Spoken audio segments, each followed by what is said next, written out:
Hello to you. I do hope you're well and welcome to this GCSE Religious Studies video. I'm Ben Wardle and today we are revising for Theme D, Peace and Conflict. So we'll be talking through every topic from violence to peacemaking so you can feel confident about securing 24 out of 24 and getting a grade 9 in this section of the exam. So let's start with a look at the Theme D specification, which sets out all the topics that could come up in the exam. And we'll be talking through your contrasting Christian and Islamic beliefs about each one in today's video, starting with the importance of peace, justice, forgiveness, and reconciliation.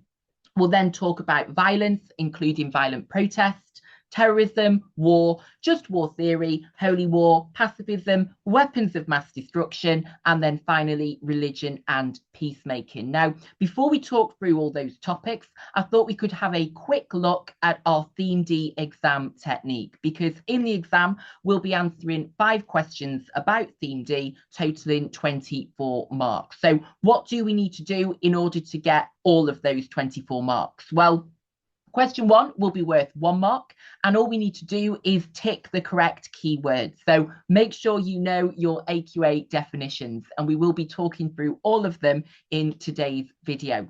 Question 2 will be worth 2 marks, and our command word is to give, which means to bullet point. So to secure those 2 marks, you just need to bullet point 2 beliefs about the topic in the question. So state which religion the belief is from, and then summarize it in 1 sentence. So for your 2 marks, you just need those 2 bullet points about the topic. Question 3 will be worth 4 marks, and the command word for this question is to explain. And that means you need to go into detail about the reasons for the belief. And you can do that by using the phrase, "this is because." Now, with question 3, make sure you pay attention as to whether it is similar or contrasting beliefs, because if the question says similar beliefs, then the 2 beliefs you explain need to be the same. They need to be in agreement on the topic. Whereas if the question says contrasting, then they need to be clearly different. They need to oppose each other on the topic. Question 4 will be worth 5 marks, and the command word is again to explain. So we're going to be going into detail about 2 beliefs, and we will be explaining the reason for each belief using the phrase, "this is because." Now, in order to get that 5th mark, one of your explanations needs to include reference to scripture or another source of authority. So it needs to refer to the Bible, the Quran, to the Hadiths, or a quote from the Pope. And it's really easy to do this. All you need to do is add on that this is seen in the Bible, which teaches Christians that. And as I say, you can refer to any source of authority that you know for that topic. For example, the Bible, the Quran, the Hadiths, or even a quote from the Pope. And then finally, question 5 is worth 12 marks. And it will always ask us to evaluate a statement. So in order to get your 12 marks, you need to explain 2 arguments to agree with the statement. So you need to say who would agree and then explain why they would agree. You then need to explain 2 arguments to disagree with the statement. So again, state who it is that would disagree and then explain the reasons why they would disagree. Now, as part of those explanations, make sure you are using religious evidence. So you need to be referring to the Bible, the Quran, the Hadiths, and the Pope, for example. So make sure that every argument is fully supported by religious evidence. And in order to get a grade 9, you also need to then evaluate each argument. So you then need to say that this is a strong argument because, or this is a weak argument because. So if you have used the Bible as your evidence, you could then add on that this is a strong argument for Christians because it is based on a teaching from the Bible, which they see as the infallible word of God. And so that teaching would have authority for them.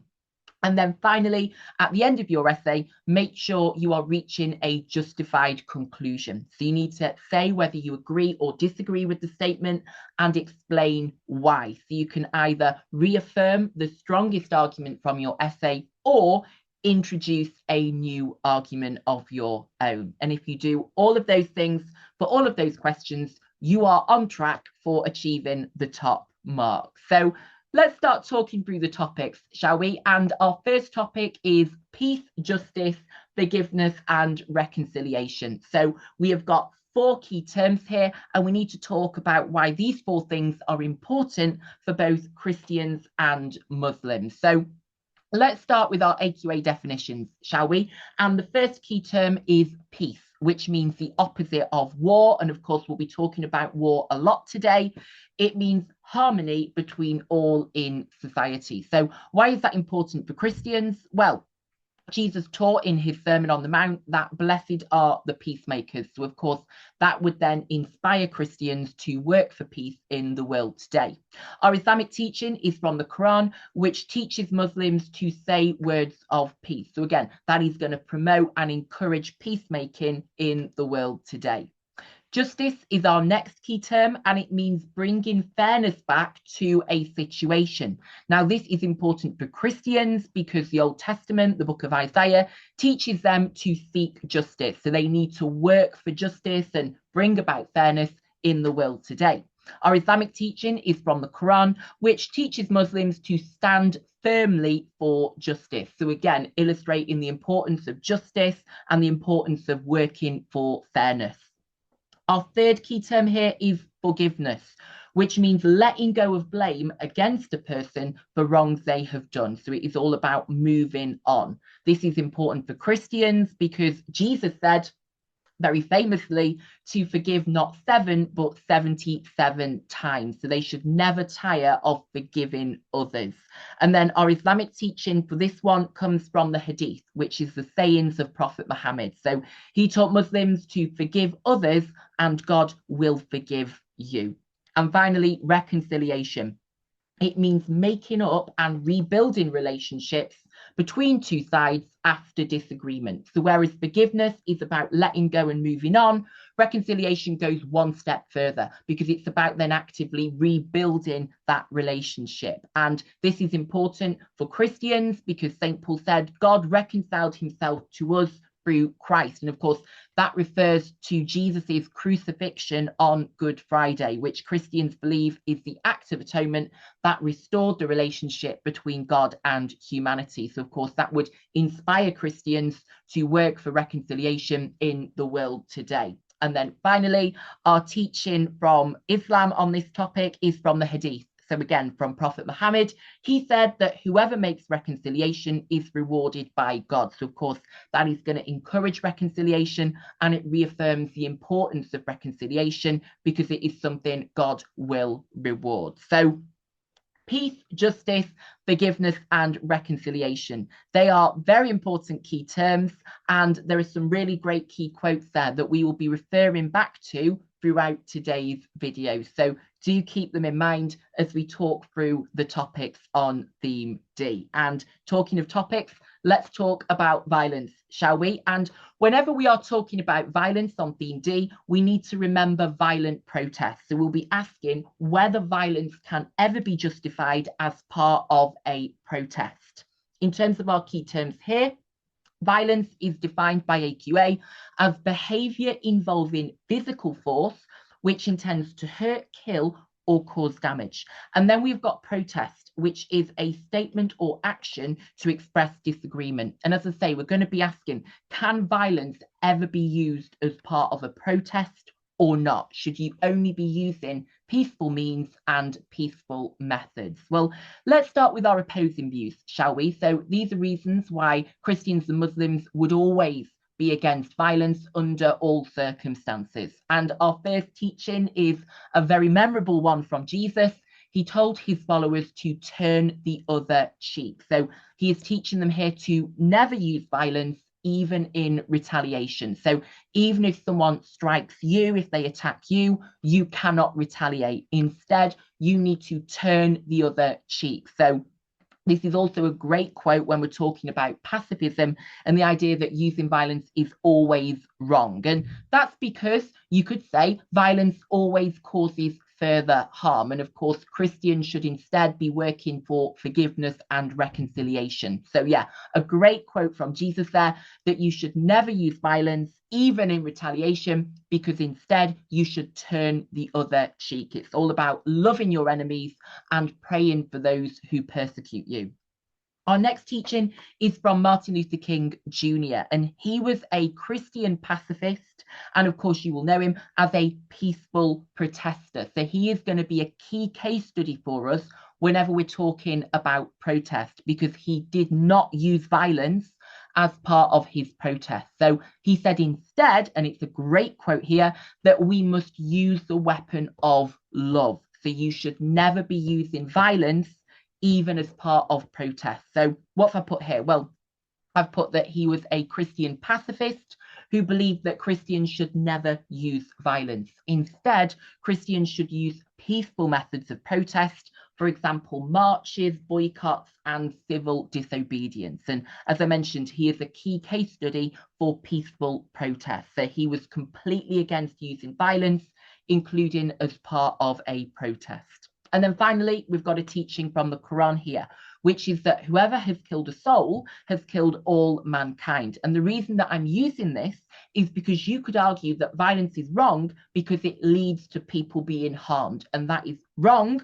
because the Quran teaches that human life is sacred. So violence should be avoided because it could lead to the loss of human life, which of course is seen as wrong. So there are arguments to oppose the use of violence. But why might some Christians and Muslims support violence? And in what circumstances and situations might violence actually be justified? Well, we're going to start by looking at a very important quote from the Quran, which is to fight in the way of God those who fight you. And then that verse goes on to say, but do not overstep the limit. So this is going to be a really important quote for theme D, especially when we get on to talking about war and just war. But when we're talking about violence, we can use this quote because it says violence could be used in self-defense or in defense of the religion. And we link this to the lesser jihad, which is the outer struggle to defend Islam from external threats. So you could say that violence can therefore be justified in self-defense or defense of the religion. Our next quote is from the Bible, which teaches Christians to seek justice. Now, of course, this quote isn't directly about violence, is it? It isn't commenting directly on whether violence is right or wrong. But I think we can use it when we are supporting violence to say that violent protest could sometimes be justified. For example, if you are protesting against injustice. And the idea here is that the end goal would justify the means. So you could say that if you have been protesting against injustice in a peaceful way, and that isn't working, then you could actually use violence as a last resort. Because if those peaceful means have not worked, it is really important you stand up against that injustice by any means necessary. So we could use that quote from the Bible to say some Christians may support violent protest in order to seek justice. So if you are protesting against injustice and peaceful methods are not working, we could say that violence might be justifiable in order to bring about justice. So it's all about the end goal and what you're trying to achieve. And actually, a teaching from Islam that is quite similar to that is from the Hadith, which says actions are judged by intentions. And so you could say that if the intention behind the violent protest is to bring about peace or it's to challenge injustice, and remember the Quran says stand firmly for justice, then it could be justified. So you've got to think, well, what is the violent protest trying to achieve? And therefore, could violence be justified in order to achieve that end goal? And then finally, another very famous quote from the Bible is eye for an eye. So you could say that the Old Testament teaches Christians they can take revenge on someone who has physically harmed them because it says an eye for an eye. And so this could permit violence against those who have been violent towards you. Although, of course, you could evaluate and say it is a weak argument because in the New Testament, Jesus says to turn the other cheek. So actually, is that teaching on retaliation now seen as outdated? Let me know what you think in the comments below. But yes, now we've considered both sides, it's important to take that step back and weigh up the arguments. Do you think that Christians and Muslims should always be against violence and violent protest? Or do you think there are times, there are situations when the use of violence could be justified? For example, if you are protesting against injustice or you are acting in self-defense. Lots to think about. As we do think about that, let's move on to our next topic, which is terrorism. Now, it's important to know that there are no contrasting beliefs when it comes to terrorism. So this would not come up as a contrasting beliefs question. Both Christians and Muslims are completely against it. Now, before we have a look at why that is, let's just read the AQA definition. And AQA defined terrorism, it's quite a long definition, to be honest, as the use of violence and threats to intimidate others, used for political purposes to build fear in the ordinary population and to secure demands from government. So why would Muslims and Christians oppose terrorism? Well, we're going to start by looking at our Islamic opposition, and we're going to use that quote from the Quran again, that whoever has killed a soul, it is as though he has killed all mankind. And please remember, you can use the same quotes when you're answering different questions. Do not be afraid to keep repeating the same quotes as you complete your exam paper. So why might we use this quote if we're answering a question on terrorism? Well, you could say that this shows human life is sacred and must not be taken away. It is wrong to be killing innocent people, which of course is what happens in terrorist attacks. So we could say taking innocent life is seen as wrong and against the will of God, which would then demonstrate why terrorism is wrong, because it targets innocent civilians and takes away their lives.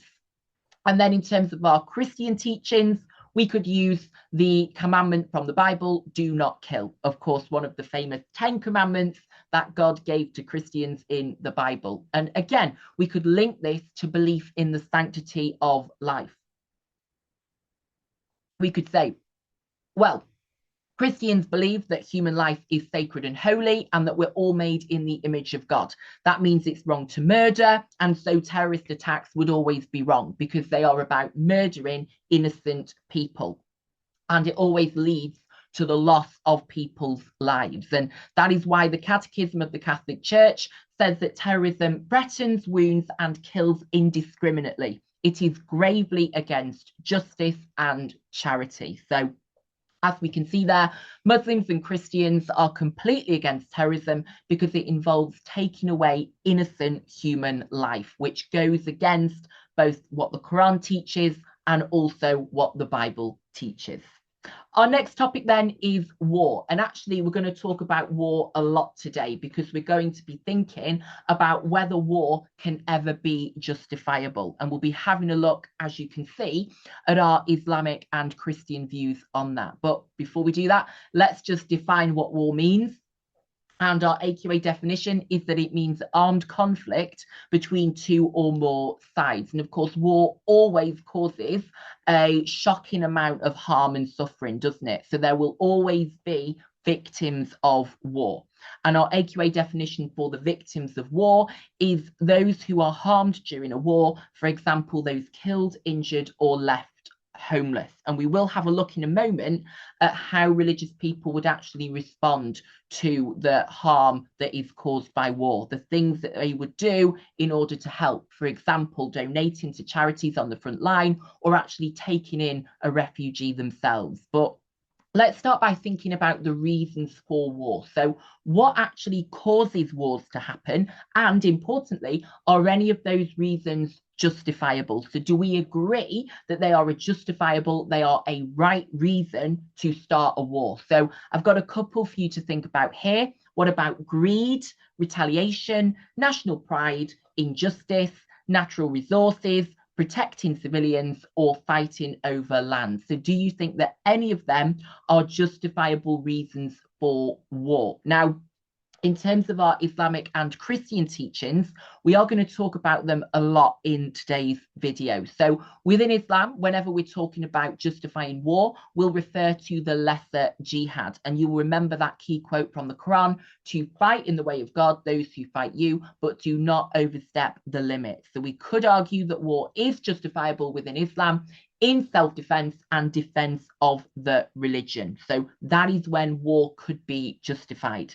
And then in Christianity, it's important to know that some Christians are completely against war. Quakers are a pacifist denomination of Christian. So they believe it is always wrong to declare war and they would never fight in a war. However, other denominations of Christian say there are certain conditions, there are strict conditions when war can be justified. And this is known as just war theory, which is all about when there is a justifiable reason for starting a war. And the criteria for that is that it has a just cause. So interestingly, we could then think, do any of those reasons at the top show a just cause? So for example, is retaliation a just cause for fighting a war? Is protecting civilians a just cause for fighting a war? So have a think about those reasons there and whether you think any of them are just causes for war. We've also got that it has a right intention, so that the reason you are fighting is justifiable. So for example, is your intention to bring about peace? And then Christians, Catholic Christians, might say that war is justified. It's got to be fought as a last resort. So you can't rush into war. It can't be the first thing that you do. You've got to try and resolve the problem in a peaceful way. But if that doesn't work, then war could be justifiable as a last resort.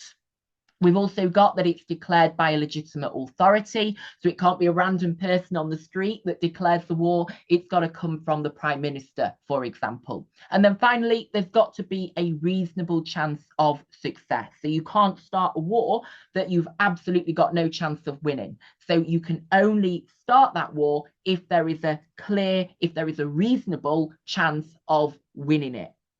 So we will then be applying these not only to sort of your ordinary wars, if I can put it like that, but then also to weapons of mass destruction as well. And we'll ask, could these criteria be met by a nuclear war or not? So we're going to talk about that a bit later on. But just for now, I want to touch on how religious people respond to war. So what is the impact of war, and then how do religious people respond? So in terms of the impact of war, we know, of course, that it will lead to many deaths.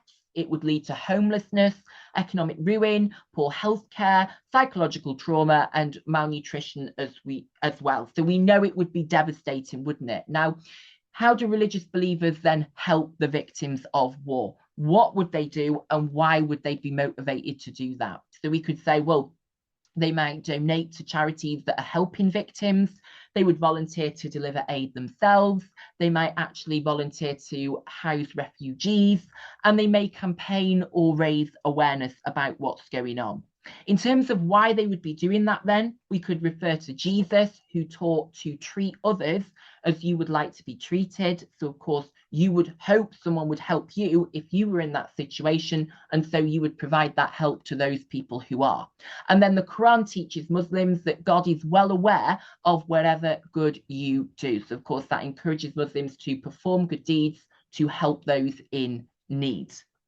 Let's develop this a bit more then, shall we, by having a look at the just war theory. And this is all about when war could be justifiable. So when it might be right, when it might be okay to start a war. And we're going to look at the Christian version of this, which is called just war theory, and then the Islamic version of this, which we will be linking to the lesser jihad. So let's just actually define this idea of there being a just war theory. And the AQA definition is that it is a set of rules for fighting a war in a way justified and acceptable to God. Now, with just war theory, it's really important you remember there are two parts to it. Part one is the right to war. So they are the reasons for starting a war. And we've just talked about a few of those, haven't we? And then we've got the second part, which is the rules of war. So once that war has then been declared, these are the rules for how it should be conducted and how it can be fought. So part one, as I say, is the right to war. And our Latin term here is jus ad bellum. We then have the second part, which is the rules of war, so how that war should then be conducted. And our Latin term for this is jus in bello. So let's talk about this in a bit more detail, shall we? And we'll start with the Christian version of just war theory. Remember, not all Christians agree with this. Some Christians, for example, the Quakers, are completely against it. They say there is never a justification for war. And so Quakers are pacifist, which means they are completely against all violence and they are completely against war. However, Catholic Christians do believe war can sometimes be justified, and it can be justified under strict conditions. And that is a quote from the Catechism of the Catholic Church. And that then underpins just war theory. Now, this just war theory was developed many years ago. It began with St. Augustine and it was developed into the form we see today by St. Thomas Aquinas. And as I say, it is then used today by the Catholic Church, and it sets out what they call the strict conditions for when war might be justifiable, and then the rules for how it should be conducted. So let's just talk through them again so we've got them really clear in our memory. And also, please be thinking as we talk through them, do you agree with them? Do you think that that is a justifiable reason to fight a war? And is that the right way to conduct a war? So do you agree with these? Which one do you think is the most important? Are there any that actually you don't think are justifiable reasons or ways of conducting a war? So let's start with the right to war, our jus ad bellum criteria. The first one is that it has a just cause. There is a legitimate reason for it. The second one is there is a right intention. So that is all about what the war is trying to achieve. Are you trying to achieve peace? Are you trying to achieve something else? Is it a last resort? So have you exhausted all other options before declaring that war? Has it been declared by legitimate authority? So has the person who's declared the war been given the authority to do that? Or is it someone that shouldn't be doing that, who's just decided, yeah, let's kick off a war? And then finally, is there a reasonable chance of success? Are you starting a war that you do have a chance of winning? And then finally, we've got the rules of war. So after you have declared that war, this is how it can be conducted, or indeed it should be conducted in a justifiable and acceptable way. The first one is that innocent civilians should not be targeted. And then the second one is that the use of force must be proportionate. And we're going to apply them to weapons of mass destruction as well. And we'll look at criticisms of nuclear weapons, which are seen as disproportionate because of how many people one weapon would kill.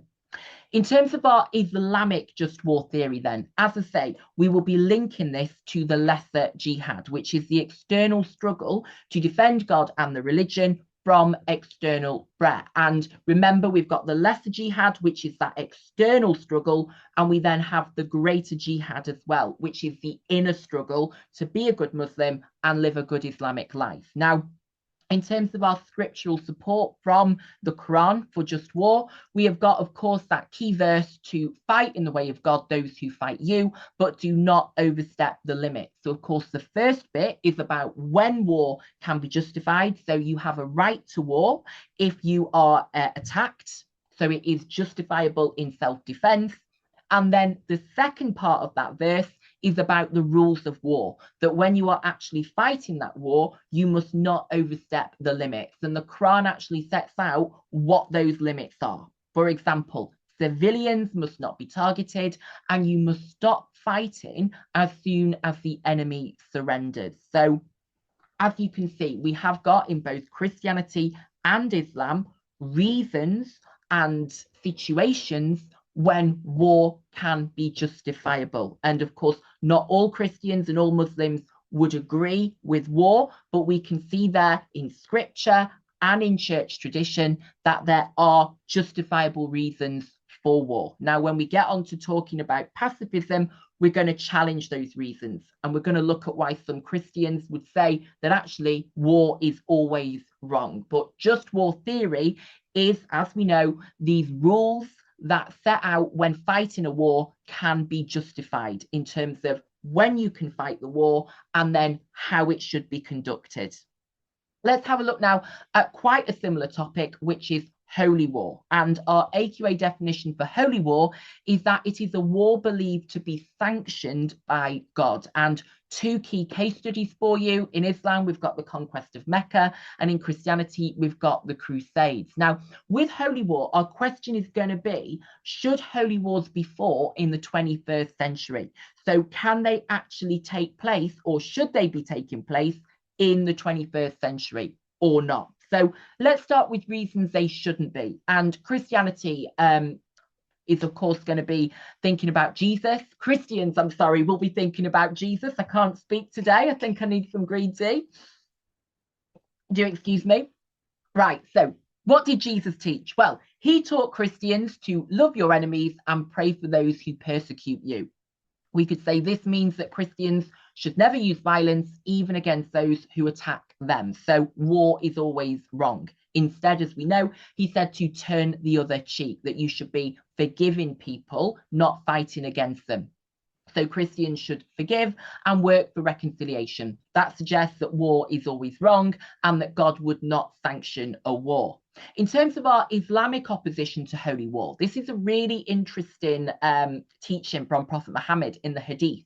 He said, we have finished the lesser jihad, now we are starting the greater jihad. So some Muslims therefore believe holy war is no longer necessary in today's world. And this is because there are now protections in place, such as freedom of religion, which is guaranteed under international law. Not war. Do you excuse me? I've used that word too many times today. That should say law. Apologies. Therefore, Muslims can now focus on the greater jihad. So the idea is that, of course, when Islam began, Muslims faced a lot of persecution, which is why we did see those holy wars that Muhammad was fighting in. However, you could make the argument that in the 21st century, we now have those religious freedoms in place and those laws in place to protect the freedom of religion. So it's not that holy war is necessarily wrong, but that it is no longer necessary and it doesn't need to be prioritized and they don't need to be fought anymore. And so Muslims can now focus on the greater jihad. So interested to hear your thoughts on that in terms of 21st century teachings. If we then look at why Christians and Muslims may actually support holy war, though, in Christianity, we've got a very interesting verse from Deuteronomy in the Old Testament, which says, you must destroy them totally. So, of course, that teaching could suggest holy war is justifiable in certain situations because God is saying you must destroy them totally. So, of course, he is then sanctioning that war. God will then help you to defeat your enemies. And he has told you to go and do that. However, in terms of our evaluation here, we could say that is a weak argument because this teaching applied to a very specific situation thousands of years ago. It cannot justify war today. So, a little bit of critique we can add in there to that argument. And then finally, of course, we're going to bring in that key quote from the Quran, that is to fight in the way of God those who fight you, but do not overstep the limit. So that teaches Muslims they can fight, or they should be prepared to fight in holy wars that are in defense of God and the religion. There are, though, of course, certain rules, such as not targeting innocent civilians and to stop fighting as soon as the enemy surrenders. So I think the key question I would be asking here is, are holy wars still relevant? Are they still needed today? Because, of course, if we look back in the history of both religions, we do see holy wars taking place. But the key question then has to be, what about in the 21st century? Of course, a very different world to when Christianity began and when Islam began. So are holy wars something that should still be thought about and should still be seen as acceptable or not? Something to have a think about. Our next topic then is pacifism, and pacifists would say holy wars are always wrong. They should not be fought because they are completely against all wars. So a pacifist is someone who believes that all violence is always wrong and that war is therefore always wrong. So they are completely against any violence or any fighting. Now, we're actually going to start by looking at why Christians and Muslims would oppose this, because we can build upon all of the arguments we've already looked at. We've spoken about violence, we've looked at war and justifying wars. So why might Christians and Muslims think this is a bad idea? Our first teaching is from the Bible, where we read eye for an eye. So, of course, that verse means Christians could be justified in taking revenge. This means you can fight back against your enemies if you are attacked by them. So, pacifism is wrong. Another teaching from Christianity is from St. Paul. He wrote to submit to the governing authority. So that could go against pacifism because it teaches Christians they should support their government if they do declare a war. So you can't say, well, I'm a Christian, so I'm not going to fight, because St. Paul has said you need to submit to the governing authority. So if they introduced conscription, for example, you should be supportive of that and you should make your contribution to the war effort. And then finally, an Islamic teaching, as we now know, the Quran teaches to fight in the way of God those who fight you. And this, of course, links to the lesser jihad, which means fighting in defense of God and the Islamic religion. This means there are times when violence and war may be necessary. So pacifism would be wrong. But of course, as we know, there are then rules around that. For example, that innocent civilians should not be targeted. So they are reasons why Christians and Muslims may be against pacifism, because as we've seen, they believe there are certain situations and certain circumstances when violence and even war may be justifiable. However, many Christians are pacifist, and a key case study are the Quakers. So the Quakers are a Christian denomination who are pacifist, which means they believe that all violence is wrong and they would never support war. Why is that? Well, they might use this teaching from Jesus to turn the other cheek. Jesus taught Christians to pray for those who persecute them and to love their enemies. He encouraged his followers to turn the other cheek. This means that you should not use violence even if you are attacked. And then you will remember our Christian pacifist, Martin Luther King Jr., who said that we must use the weapon of love. So he said, the only weapon you can ever use is love. So of course, that means that violence is always wrong, including as part of protest, and that war then would also be wrong. So I've put here that he was a Christian pacifist who believed that it is always wrong to use violence. Instead, Christians should follow Jesus' example and only use love.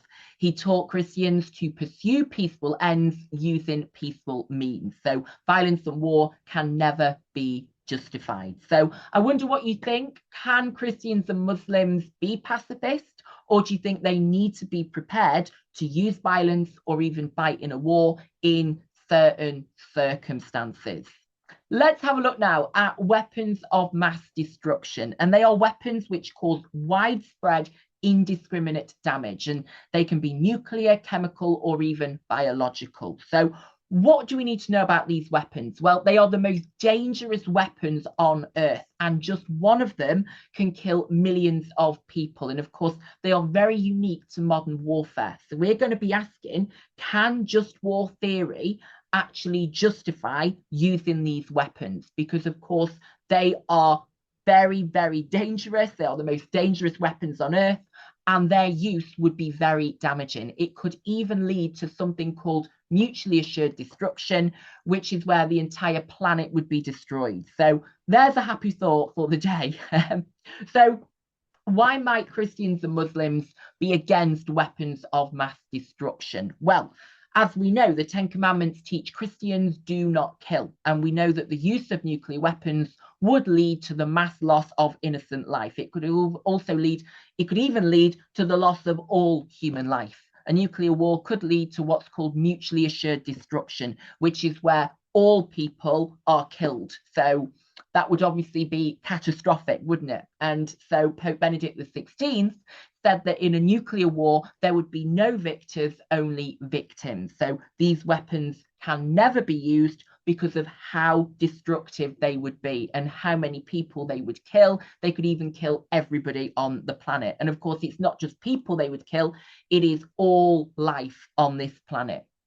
Another point we could make here is that they do not meet all of the just war criteria for the rules of war. For example, they lack a reasonable chance of success if they lead to mutually assured destruction. So, of course, you know, one of the criteria for declaring a war is that there is a reasonable chance of success. But of course, if we know that using these weapons could actually lead to mutually assured destruction, then that is not going to be justified. It's not going to meet that criteria. And of course, the other criteria as well might not be met. Things like innocent civilians can't be targeted. We know that these weapons would kill millions of innocent civilians. And of course, we could say they're not proportionate either because of how catastrophic they are in their scale. So if you look back at that just war criteria, can the use of these weapons actually be justified or not? In terms of which one it could meet, I'm thinking of the legitimate authority one, that okay, if it's the Prime Minister who says this weapon can be deployed, then maybe it does meet that one bit of criteria for having a legitimate authorization. A final opposing point of view then is from Islam, and in the Hadith, Prophet Muhammad said, God has appointed you his stewards. Now, this is a really great quote to use actually, because we know nuclear weapons would not just destroy human life, but all life. So they would be very damaging to the environment, very damaging to the planet. And of course, Muslims believe they've been appointed by God to be caliphs, to be his stewards. So you have a duty to care for creation, not destroy it with a nuclear war. So we're not just thinking about the loss of human life, but we're also thinking about the loss of all life on this planet.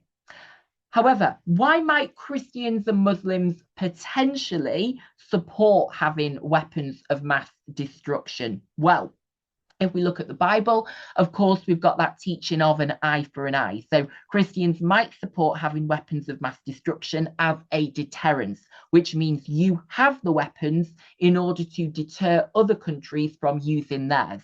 And the principle of an eye for an eye is really important here, because we would then have the weapons because that country knows if they use theirs, we would retaliate. We would take the eye for an eye approach. So we would use them in retaliation, which of course is then supported by that verse from the Bible. So you could say Christians would support having them so we could use them in retaliation. And that is an important part of a deterrence.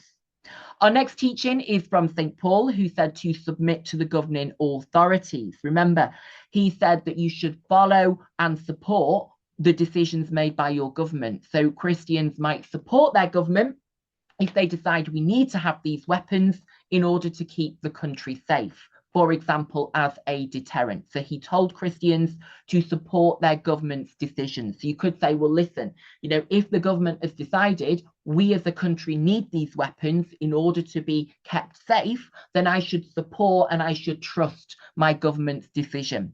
And then finally, a teaching from the Quran is to fight in the way of God those who fight you. So, of course, you could say that those weapons can be kept and they can be maintained because they could be used in self-defense. They might need to be used in retaliation. For example, if another country or government use theirs against us.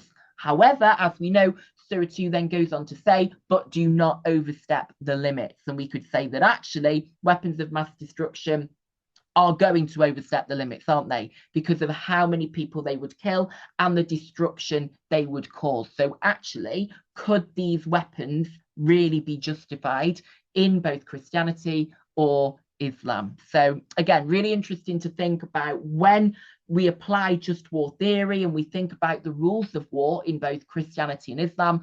Can weapons of mass destruction ever be justified? Are they allowed or not? Let's have a look then at our final topic today, and it is religion and peacemaking. Peacemaking means working to bring about peace and reconciliation. So we're going to think about why that would be important for Christians and how they might go about doing it. So Let's start with Christianity, shall we? And in his Sermon on the Mount, Jesus teaches Christians, blessed are the peacemakers. So, of course, that would inspire Christians to work for peace. In his letter to the Romans, St. Paul taught to live at peace with everyone. So, again, that would encourage Christians to work for peace in the world today. And so Christians would forgive those who have caused them harm and seek to bring about reconciliation in order to restore peace. Remember, Jesus taught to forgive not 7, but 77 times, which demonstrates the importance of forgiving those who have caused harm. And then we've got a great example here from the Christian charity Tear Fund, who work to promote peace building around the world. What about our Islamic teachings on peacemaking then? Well, the Quran, as we know, teaches Muslims to say words of peace, which would encourage Muslims to work for peace in the world. In the Hadith, Prophet Muhammad teaches that whoever makes reconciliation is rewarded by God. That illustrates the importance, doesn't it, of working for reconciliation in order to restore peace. If we think about the Ummah, that is the Islamic community. And so that demonstrates peace and unity are very important concepts in Islam. So it is important to work for unity, which is why it's important to engage in peacemaking, because you want to be bringing people together. And then a great example of peacemaking is Islamic Relief, who work to promote peace and build social cohesion. Their Islamic faith inspires them to promote peace building around the world.